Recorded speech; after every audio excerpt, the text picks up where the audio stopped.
Je me souviens encore de ce jour comme si c'était hier. C'était un dimanche ensoleillé de printemps, et mon cœur battait la chamade alors que nous nous dirigions vers la maison de mes beaux-parents. Jean, mon fiancé de l'époque, m'avait assuré que tout se passerait bien, mais je ne pouvais m'empêcher de ressentir une certaine appréhension. Lorsque nous sommes arrivés, Madame Dubois, ma future belle-mère, nous a accueillis sur le pas de la porte. Son sourire semblait cordial, mais ses yeux racontaient une toute autre histoire. « Bienvenue, Sophie », m'a-t-elle dit d'une voix mielleuse. « Nous sommes ravis de enfin vous rencontrer. » J'ai souri en retour, essayant de cacher mon malaise. « Merci beaucoup, Madame Dubois. C'est un plaisir pour moi aussi. » Nous sommes entrés dans la maison, et j'ai immédiatement été frappée par la perfection de l'intérieur. Chaque objet semblait avoir sa place, pas un grain de poussière n'était visible. Je me suis sentie soudainement inadéquate dans mes vêtements simples. Au cours du déjeuner, la conversation était polie mais tendue. Madame Dubois posait des questions qui semblaient innocentes en surface, mais qui cachaient des pièges subtils. « Alors, Sophie, que faites-vous dans la vie » a-t-elle demandé entre deux bouchées. « Je suis assistante sociale » ai-je répondu fièrement. « Oh » a-t-elle dit, avec un petit rire qui m'a fait frissonner. « C'est intéressant. Et vous pensez que c'est une carrière stable pour fonder une famille ?» Jean est intervenu rapidement. « Maman, Sophie adore son travail et elle est très douée. » Madame Dubois a hoché la tête, mais son regard disait clairement qu'elle n'était pas impressionnée. Plus tard, alors que j'aidais à débarrasser la table, elle s'est approchée de moi dans la cuisine. « Sophie, ma chère, a-t-elle dit doucement, j'espère que vous comprenez l'importance de la famille pour nous. Jean a toujours été un garçon si délicat. Il a besoin de quelqu'un qui puisse vraiment prendre soin de lui. » J'ai senti mon cœur se serrer. « Je l'aime profondément, Madame Dubois. Je ferai tout pour le rendre heureux. » Elle m'a regardé de haut en bas, comme si elle évaluait un objet dans une boutique. « Nous verrons » a-t-elle murmuré avant de sortir de la cuisine. Le reste de la journée s'est déroulé dans une atmosphère étrange. Chaque fois que je croisais le regard de Madame Dubois, je sentais qu'elle me jugeait, qu'elle cherchait mes faiblesses. Ses commentaires, bien que toujours polis en apparence, semblaient avoir un double sens. « Oh, cette robe est charmante, Sophie. C'est tellement simple.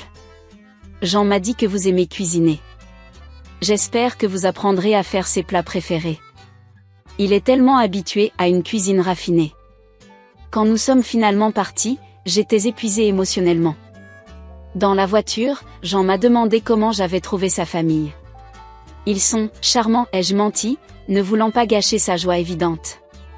Mais au fond de moi, je savais. Je savais que ce n'était que le début d'une longue bataille. Madame Dubois ne me voyait pas comme la femme idéale pour son fils, et elle allait me le faire savoir, subtilement mais sûrement, à chaque occasion. Cette première rencontre a planté les graines d'un conflit qui allait durer des années. Chaque regard, chaque commentaire, chaque geste de ma belle-mère me rappellerait constamment que pour elle, je n'étais pas à la hauteur. Et malgré mon amour pour Jean, je ne pouvais m'empêcher de me demander si un jour, je serais capable de gagner l'approbation de cette femme qui semblait déterminée à me voir échouer. Les mois avaient passé depuis cette première rencontre, et la tension entre ma belle-mère et moi n'avait fait que croître. Chaque visite, chaque appel téléphonique était une épreuve, mais rien ne m'avait préparé à ce qui allait se passer ce jour-là. C'était un samedi matin, et Jean était parti tôt pour un voyage d'affaires. J'étais seule à la maison quand j'ai entendu frapper à la porte. Quand j'ai ouvert, j'ai été surprise de voir Madame Dubois sur le pas de la porte, un sourire crispé sur le visage. « Bonjour, Sophie » dit-elle d'un ton faussement joyeux. « J'espère que je ne vous dérange pas. » « Non, bien sûr que non » ai-je répondu, essayant de cacher ma surprise. « Entrez, je vous en prie. » Elle est entrée, son regard scrutant chaque recoin de notre appartement. J'ai remarqué ses sourcils se froncer légèrement lorsqu'elle a vu la pile de vaisselle dans l'évier et les vêtements éparpillés sur le canapé. Je n'attendais pas de visite, ai-je bafouillé, gênée. Évidemment, a-t-elle répondu sèchement. Nous nous sommes assises dans le salon, et j'ai proposé du thé. Pendant que je le préparais, je pouvais sentir son regard me suivre, me jugeant à chaque mouvement. « Alors, Sophie, a-t-elle commencé une fois que je me suis assise, comment se passe votre vie de couple ? Très bien, ai-je répondu, essayant de paraître confiante. Jean et moi sommes très heureux. Elle a pris une gorgée de thé, grimaçant légèrement. Vraiment ? Parce que ce n'est pas ce que j'ai cru comprendre. Mon cœur s'est arrêté. Que voulez-vous dire ? Eh bien, ma chère, a-t-elle dit, posant sa tasse, Jean m'a appelé hier soir. Il semblait préoccupé. J'ai senti la panique monter en moi. Jean et moi avions eu une petite dispute la veille au sujet des tâches ménagères, mais rien de sérieux. Du moins, c'est ce que je pensais. Ce n'était qu'un petit désaccord, et j'essayais d'expliquer. Ça arrive dans tous les couples. Madame Dubois a secoué la tête, son expression se durcissant. Sophie, il est temps que nous ayons une conversation franche. Vous êtes une épouse déplorable. Ces mots m'ont frappé comme un coup de poing dans l'estomac. J'ai senti les larmes me monter aux yeux, mais j'ai essayé de les retenir. Je ne comprends pas, ai-je murmuré. Oh, vraiment, a-t-elle répliqué, sa voix montant. Regardez autour de vous. Cet appartement est un désastre. Comment pensez-vous que Jean se sent en rentrant dans un tel chaos après une longue journée de travail ? J'ai essayé de me défendre. Nous travaillons tous les deux, Madame Dubois. Nous partageons les tâches. Partager les tâches, m'a-t-elle coupé. Une vraie femme sait prendre soin de son foyer et de son mari, peu importe ses autres responsabilités. Elle s'est levée, parcourant la pièce du regard. Et ne parlons même pas de votre cuisine. Jean m'a dit que vous ne savez même pas faire son plat préféré correctement. Chaque mot était comme un couteau s'enfonçant dans mon cœur. Je me suis sentie soudain minuscule, insignifiante. Mais le pire, a-t-elle continué, se tournant vers moi avec un regard glacial, c'est que vous êtes en train de détruire la vie de mon fils. Quoi ? Ai-je balbutié, choqué. Jean avait un avenir brillant devant lui. Un poste important dans l'entreprise familiale l'attendait. Mais depuis qu'il est avec vous, il a perdu toute ambition. Il se contente d'un travail médiocre et d'une vie médiocre. Les larmes coulaient librement sur mes joues maintenant. Ce n'est pas vrai, ai-je protesté faiblement. Jean est heureux. Nous sommes heureux ensemble. Madame Dubois a ri, un son froid et sans joie. Vous vous voilez la face, ma pauvre. Jean mérite tellement mieux que ça. Tellement mieux que vous. Elle s'est dirigée vers la porte, mais avant de sortir, elle s'est retournée une dernière fois. Si vous aimez vraiment mon fils, vous devriez réfléchir sérieusement à ce qui est le mieux pour lui. Et ce n'est certainement pas vous. La porte s'est refermée, me laissant seule dans un silence assourdissant. Je me suis effondrée sur le sol, secouée de sanglots. Les mots de ma belle-mère résonnaient dans ma tête, alimentant toutes mes insécurités. Était-ce vrai ? Étais-je vraiment en train de ruiner la vie de l'homme que j'aimais ? Je me suis repassée en boucle chaque moment de notre relation, cherchant des signes que j'aurais pu manquer. Quand Jean est rentré ce soir-là, il m'a trouvée recroquevillée sur le canapé, les yeux rouges et gonflés. Il s'est précipité vers moi, inquiet. « Sophie, que s'est-il passé ?» a-t-il demandé, me prenant dans ses bras. J'ai hésité, ne sachant pas si je devais lui parler de la visite de sa mère. Finalement, j'ai opté pour un demi-mensonge. Je ne me sentais pas bien aujourd'hui. J'ai beaucoup réfléchi à notre relation. Jean m'a serré plus fort. Qu'est-ce qui ne va pas ? Tu sais que tu peux tout me dire. J'ai pris une profonde inspiration. Jean, est-ce que tu es vraiment heureux avec moi ? Il s'est reculé, me regardant avec surprise. Bien sûr que je suis heureux. Pourquoi demandes-tu ça ? Je n'ai pas pu retenir mes larmes plus longtemps. Parce que j'ai l'impression de ne pas être à la hauteur.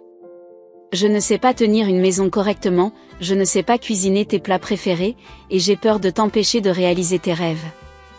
Jean a essuyé mes larmes avec douceur. Sophie, tu es tout ce dont j'ai toujours rêvé. Ne laisse personne te faire douter de ça. Ces mots m'ont réconforté, mais au fond de moi, les paroles de sa mère continuaient à résonner. Ce jour-là a marqué un tournant dans notre relation. Même si Jean m'assurait de son amour, je ne pouvais m'empêcher de me remettre constamment en question, cherchant à prouver ma valeur non seulement à ma belle-mère, mais aussi à moi-même. Les semaines qui suivirent cette confrontation brutale avec ma belle-mère furent difficiles. J'essayais de me convaincre que ces paroles n'avaient pas d'importance, que seul l'amour entre Jean et moi comptait. Mais je ne pouvais m'empêcher de remarquer des changements subtils dans notre vie quotidienne. Tout a commencé par des visites plus fréquentes de Madame Dubois. Au début, c'était une fois par semaine, puis 2 fois, et bientôt, elle semblait toujours trouver une raison pour passer à l'improviste. Oh, j'étais dans le quartier et j'ai pensé à vous apporter ces petits gâteaux que Jean adore, disait-elle en franchissant le seuil de notre appartement sans attendre d'y être invitée. Chaque fois, son regard scrutateur parcourait notre intérieur, s'attardant sur le moindre détail qui n'était pas à son goût. Je me surprenais à passer des heures à nettoyer frénétiquement avant ses visites, essayant désespérément d'éviter ses remarques acerbes. Un jour, alors que je rentrais du travail, j'ai trouvé Madame Dubois dans notre cuisine, en train de préparer le dîner. « Jean m'a dit que vous travailliez tard ce soir », a-t-elle expliqué avec un sourire qui n'atteignait pas ses yeux. J'ai pensé qu'il serait bon que quelqu'un s'occupe de lui. J'ai senti la colère monter en moi, mais je l'ai réprimée, me contentant d'un « merci » forcé. Ce n'était que le début. Peu à peu, Madame Dubois s'immisçait dans chaque aspect de notre vie. Elle avait toujours une opinion sur tout, de la façon dont nous devrions décorer notre appartement à la manière dont nous devrions gérer nos finances. Vous savez, Sophie, me dit-elle un jour alors que nous étions seuls, Jean a toujours rêvé d'une grande maison en banlieue. C'est là qu'il a grandi, après tout. Ne pensez-vous pas qu'il serait temps de quitter ce petit appartement ?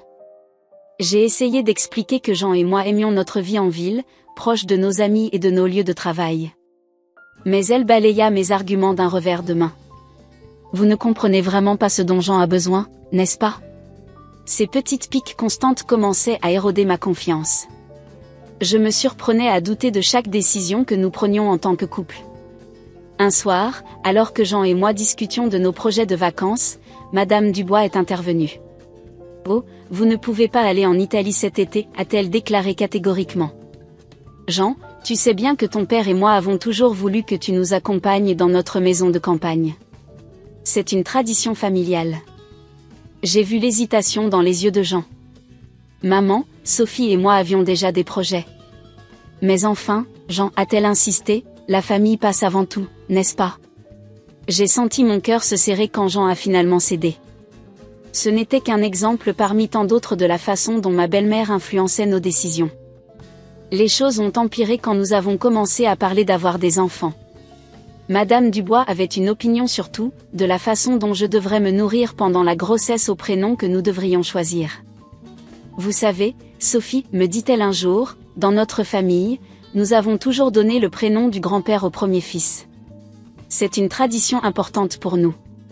J'ai essayé de lui expliquer que Jean et moi voulions choisir un prénom qui avait une signification particulière pour nous deux, mais elle ne voulait rien entendre.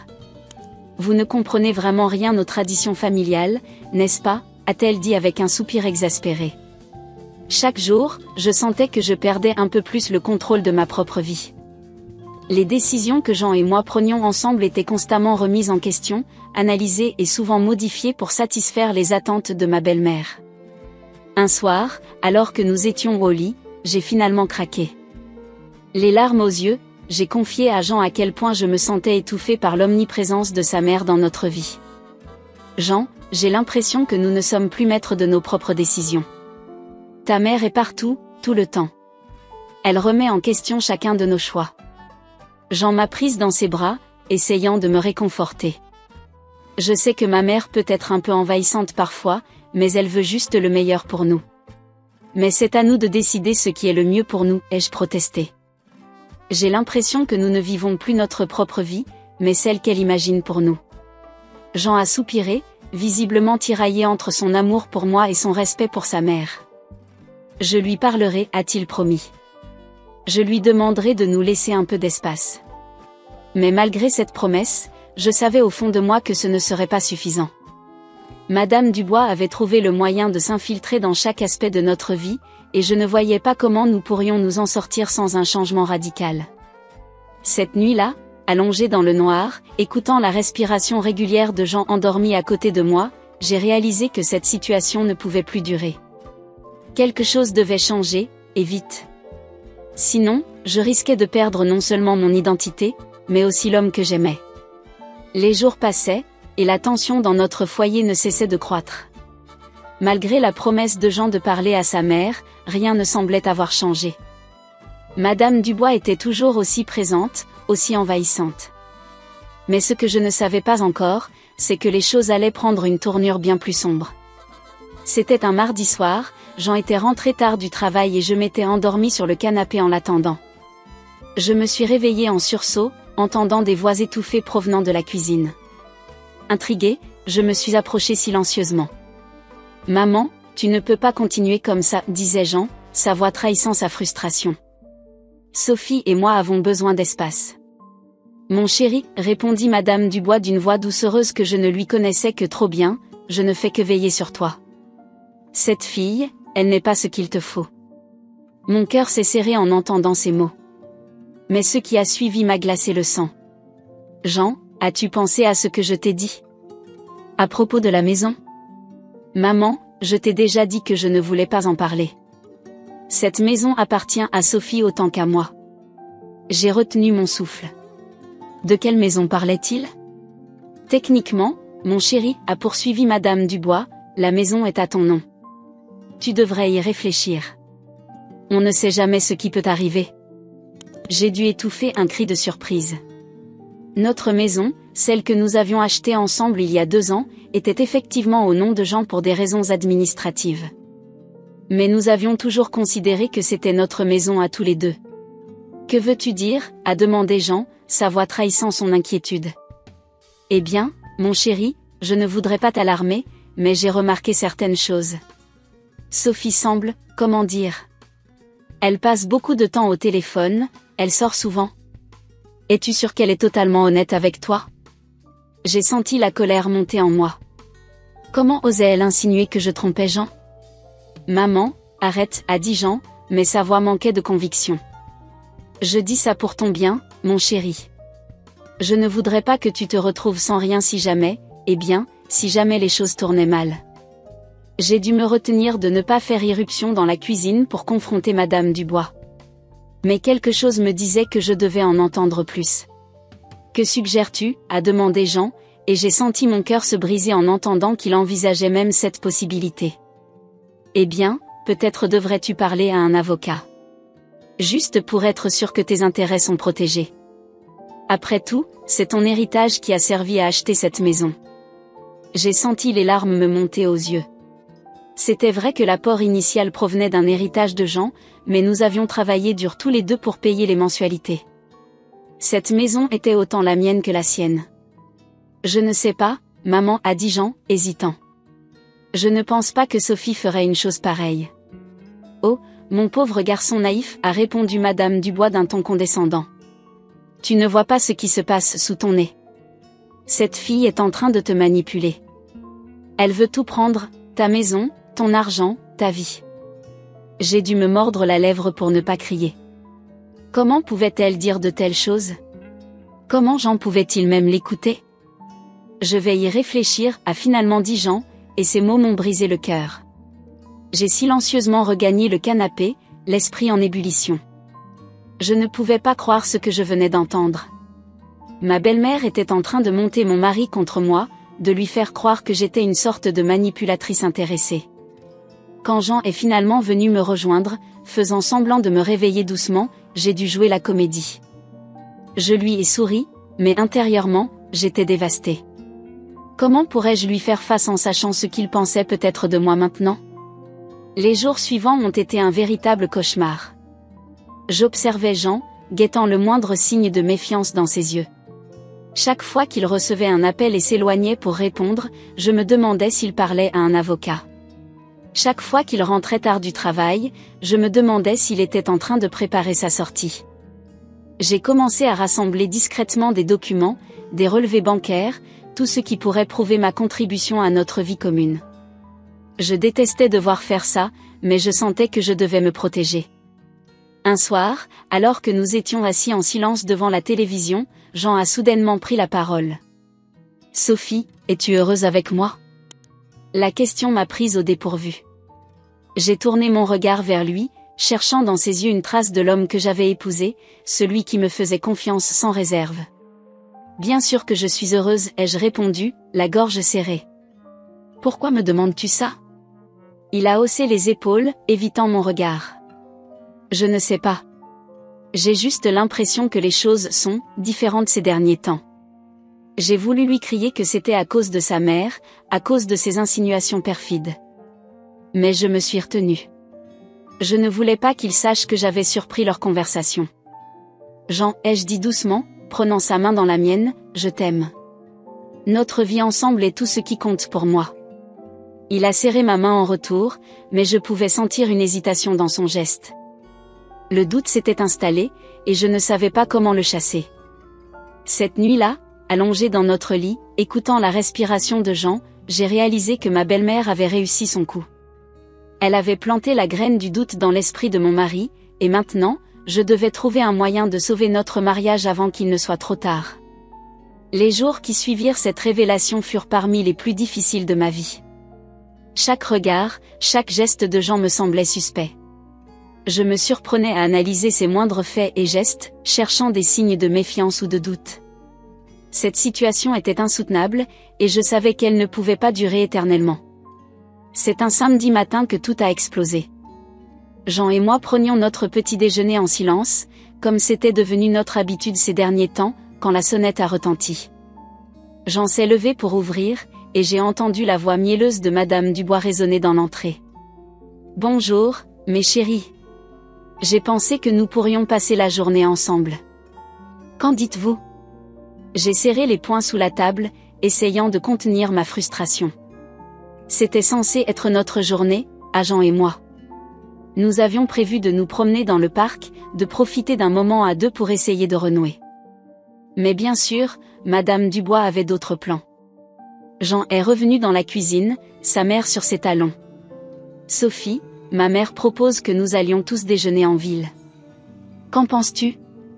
J'ai regardé Jean, puis sa mère, et quelque chose en moi a craqué. Toute la colère, toute la frustration que j'avais accumulée ces dernières semaines ont éclaté d'un coup. Non, ai-je dit fermement, me levant de ma chaise. Non, je ne pense pas que ce soit une bonne idée. Madame Dubois a eu l'air choquée. Mais enfin, Sophie, je pensais que nous pourrions passer un bon moment en famille. En famille, ai-je répété, ma voix montant d'un octave. Quelle famille? Celle que vous essayez de détruire depuis des mois? Jean a fait un pas vers moi, l'air confus. Sophie, de quoi parles-tu? J'ai pris une profonde inspiration, sachant que ce que j'allais dire changerait tout. Je parle du fait que ta mère essaie de nous séparer depuis le début. Je parle du fait qu'elle te susurre à l'oreille que je ne suis pas digne de confiance, que je cherche à te voler ta maison et ton argent. Madame Dubois a pâli, mais elle s'est vite reprise. Jean, tu vois comme elle est hystérique? C'est exactement de ce genre de comportement dont je te parlais. Ces mots ont été la goutte d'eau qui a fait déborder le vase. Hystérique, ai-je crié. Vous osez me traiter d'hystérique alors que vous passez votre temps à comploter dans mon dos? Je me suis tournée vers Jean, les larmes aux yeux. J'ai entendu votre conversation l'autre soir. J'ai entendu ta mère te dire que je n'étais pas digne de confiance, que je tramais quelque chose. Comment as-tu pu l'écouter, Jean? Comment as-tu pu douter de moi ne serait-ce qu'une seconde? Jean avait l'air complètement perdu. Sophie, je ne savais pas quoi penser. Ma mère semblait si sûre d'elle. Bien sûr qu'elle était sûre d'elle, ai-je explosé. Elle a passé des mois à me dénigrer, à me faire sentir que je n'étais pas assez bien pour toi. Et maintenant, elle essaie de te convaincre que je suis une sorte de gold digger qui veut te voler ta maison. Madame Dubois a tenté d'intervenir. Jean, tu vois bien qu'elle essaie de te monter contre moi. C'est exactement ce dont je te parlais. Ça suffit, ai-je hurlé. Je n'en peux plus de vos manipulations, de vos mensonges. Jean, si tu ne peux pas voir ce qu'elle essaie de faire, alors peut-être que nous n'avons plus rien à faire ensemble. Un silence de plomb est tombé sur la pièce. Jean nous regardait tour à tour, sa mère et moi, visiblement déchirés. J'ai retenu mon souffle, attendant sa réaction, espérant de tout mon cœur qu'il prendrait enfin position. Mais à ma grande surprise et à mon horreur, Jean s'est tourné vers sa mère. Maman, peut-être devrais-tu rentrer chez toi. Sophie et moi avons besoin de parler. Madame Dubois a hoché la tête, un petit sourire satisfait aux lèvres. Bien sûr, mon chéri. Appelle-moi si tu as besoin de quoi que ce soit. Elle est partie, me laissant seule avec Jean. J'ai senti mon cœur se briser en 1000 morceaux. Comment pouvait-il encore hésiter après tout ce que je venais de dire? Jean, ai-je dit doucement, les larmes coulant librement sur mes joues, comment peux-tu encore douter de moi? Après tout ce que nous avons traversé ensemble, comment peux-tu croire que je serais capable de te trahir? Jean s'est assis lourdement sur une chaise, la tête entre les mains. Je ne sais plus quoi penser, Sophie.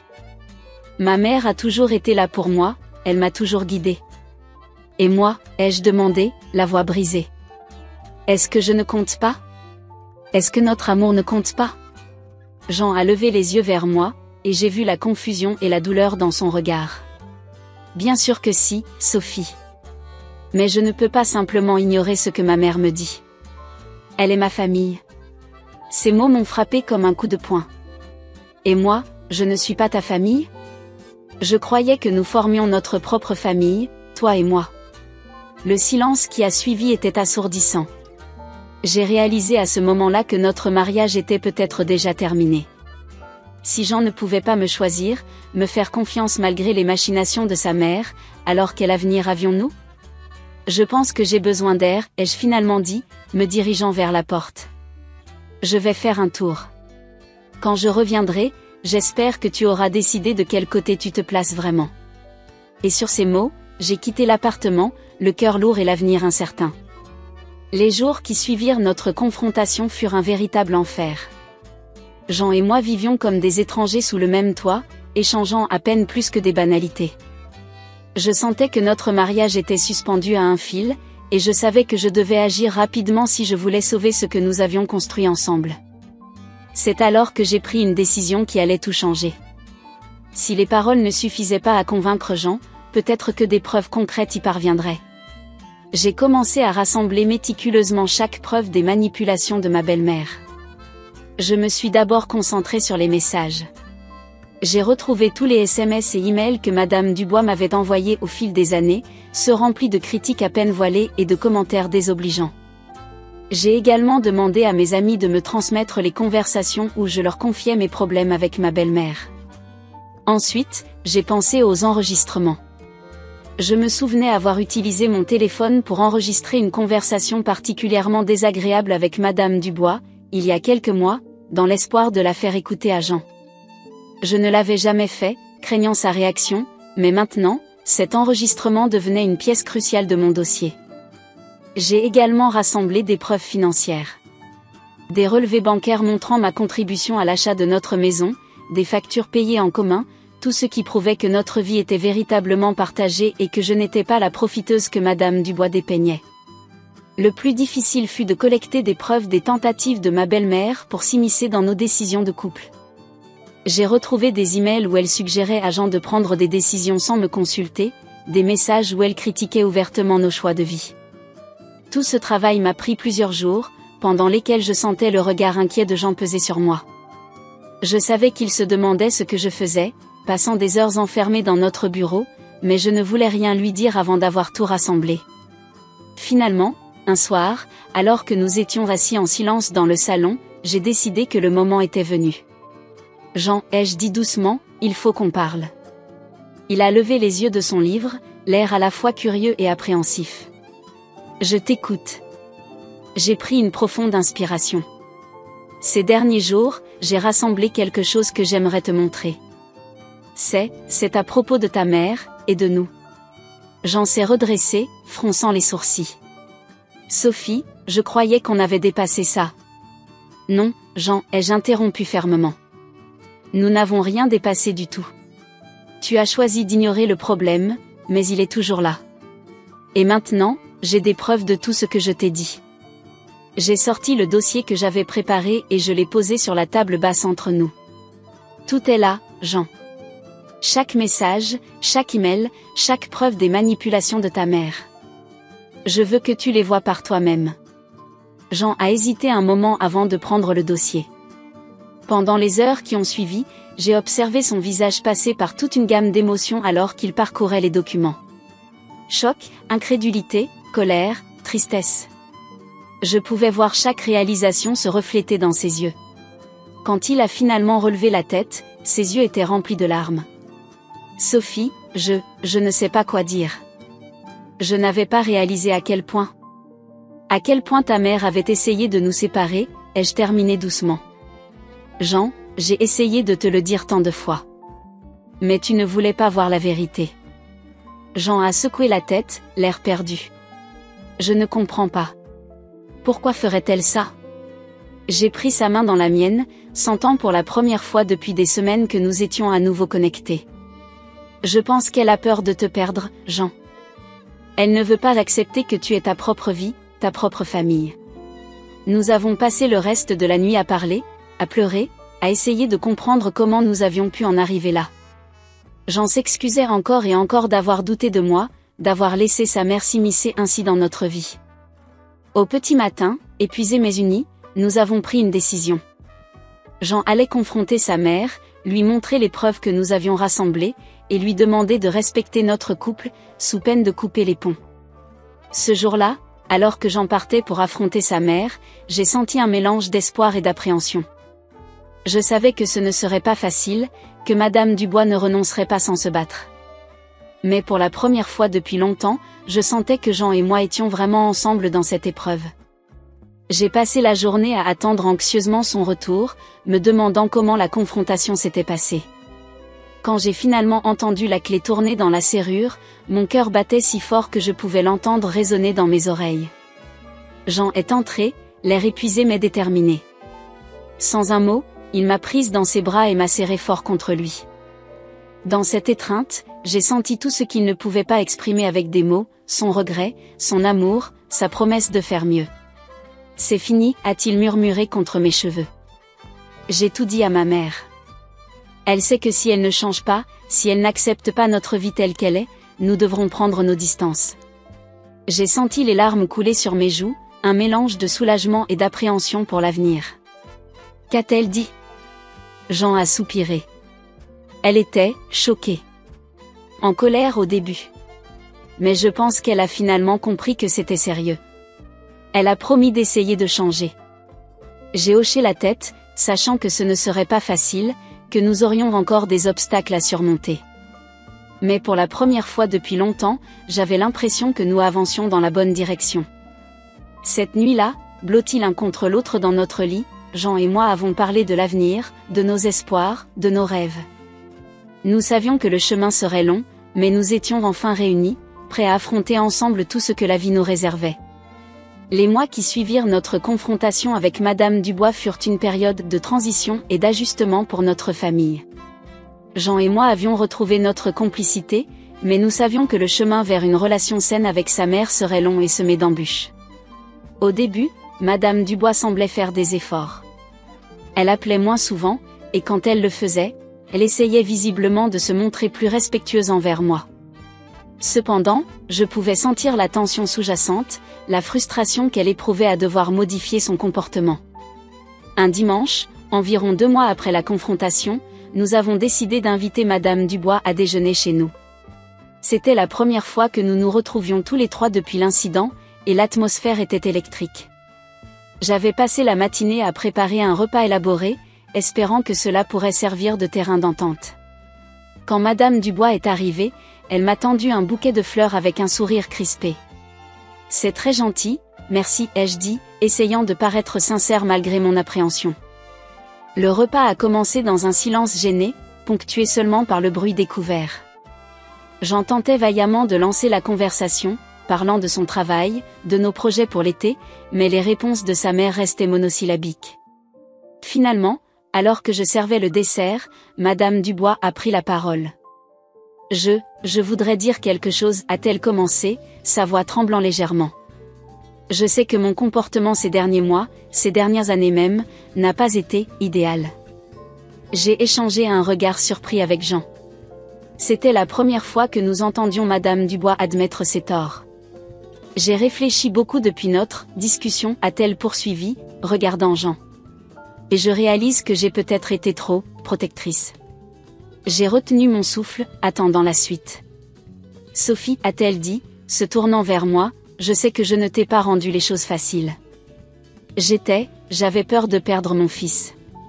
Mais je comprends maintenant que mon comportement n'a fait que le pousser plus loin. J'ai senti les larmes me monter aux yeux. Était-ce vraiment en train d'arriver? Madame Dubois était-elle en train de s'excuser? Je ne peux pas promettre que tout va changer du jour au lendemain, a-t-elle continué. Mais je veux essayer. Je veux faire partie de votre vie, de votre famille, si vous voulez bien me donner une chance. J'ai regardé Jean, qui semblait tout aussi ému que moi. Il a pris ma main sous la table, la serrant doucement. Maman, a-t-il dit, sa voix chargée d'émotion, ça signifie beaucoup pour nous. Bien sûr que nous voulons que tu fasses partie de notre vie. Mais il faut que les choses changent vraiment. Madame Dubois a hoché la tête, les larmes aux yeux. Je sais. Je vais essayer, je vous le promets. Ce moment a marqué un tournant dans notre relation. Les semaines et les mois qui ont suivi n'ont pas toujours été faciles. Il y a eu des moments de tension, des vieilles habitudes qui ressurgissaient parfois. Mais nous avons tous fait des efforts. Madame Dubois a commencé à voir un thérapeute pour travailler sur ses problèmes d'attachement et de contrôle. Jean et moi avons également entamé une thérapie de couple pour renforcer notre communication et notre confiance mutuelle. Petit à petit, nous avons commencé à construire une nouvelle dynamique familiale. Madame Dubois a appris à respecter nos frontières, à ne pas s'immiscer dans nos décisions de couple. De notre côté, nous avons fait l'effort de l'inclure davantage dans notre vie, l'invitant régulièrement pour des dîners ou des sorties en famille.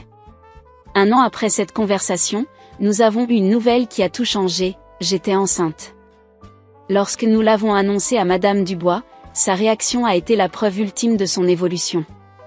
Au lieu de s'inquiéter de la façon dont cela affecterait sa relation avec Jean, elle s'est montrée sincèrement heureuse et enthousiaste. Je vais être grand-mère, a-t-elle dit, les yeux brillants de joie.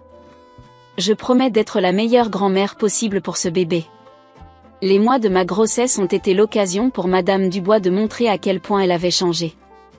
Elle s'est montrée présente et aidante, sans jamais être envahissante. Elle m'a même défendue lorsque certaines de ses amies ont fait des commentaires déplacés sur ma façon de me préparer à la maternité. Le jour de la naissance de notre fille, Élise, a été un moment de pure joie pour toute notre famille. Voir Madame Dubois tenir sa petite fille dans ses bras, les larmes aux yeux, a été la confirmation que nous avions réussi à surmonter nos différends et à construire quelque chose de beau ensemble. Aujourd'hui, 3 ans après la naissance d'Élise, notre famille est plus forte que jamais. Madame Dubois est une grand-mère aimante et respectueuse, qui sait apprécier les moments passés avec sa petite fille sans essayer de prendre notre place de parents. Jean et moi avons retrouvé la complicité et la confiance qui avaient failli disparaître. Nous avons appris à communiquer ouvertement, à faire face ensemble aux défis qui se présentent à nous. Cette expérience nous a tous changés, nous a tous fait grandir. Elle nous a appris que l'amour familial, bien que parfois compliqué, peut surmonter les plus grandes difficultés si chacun est prêt à faire des efforts et à évoluer. Alors que je regarde Élise jouer dans le jardin avec sa grand-mère, Jean à mes côtés, je ne peux m'empêcher de sourire. Notre chemin n'a pas été facile, mais chaque obstacle surmonté nous a rendus plus forts. Et maintenant, nous sommes prêts à affronter ensemble tout ce que l'avenir nous réserve, en tant que famille unie et aimante.